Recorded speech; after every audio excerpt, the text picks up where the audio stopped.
प्रतीक बब्बर को जन्म देने के चंद दिनों बाद ही उनकी मां स्मिता पाटिल का निधन हो गया था। अब हाल ही में प्रतीक ने बताया है कि जावेद अख्तर और शबाना आजमी उन दिनों स्मिता पाटिल की मौत के बाद उन्हें गोद लेना चाहते थे। हाल ही में जूम को दिए एक इंटरव्यू में प्रतीक बब्बर ने कहा है कि मुझे कुछ समय पहले ही पता चला है कि मेरी मां की मौत के बाद शबाना जी और जावेद साहब मुझे गोद लेना चाहते थे।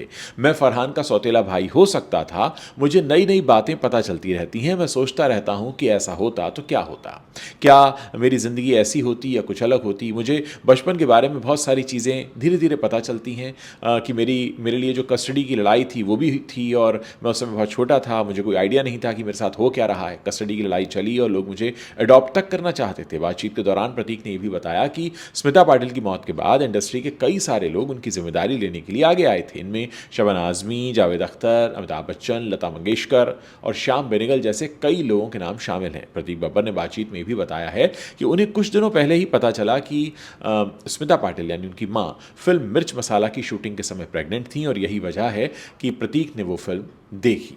आपको बता दें कि स्मिता पाटिल ने राज बब्बर से शादी की थी और वो चाहती थी कि उनके कई बच्चे हों। खुशकिस्मती से फिल्म मिर्च मसाला की शूटिंग के समय वो प्रेग्नेंट हुई और उन्होंने 28 नवंबर 1986 के दिन अपने बेटे प्रतीक बब्बर को जन्म दिया। इसके कुछ दिनों बाद ही कुछ डिलीवरी कॉम्प्लिकेशंस हो गए, उनकी तबीयत बिगड़ने लगी और दुर्भाग्य से बेटे को जन्म देने के ठीक 15 दिनों बाद 13 दिसंबर 1986 के दिन स्मिता पाटिल गुजर गई।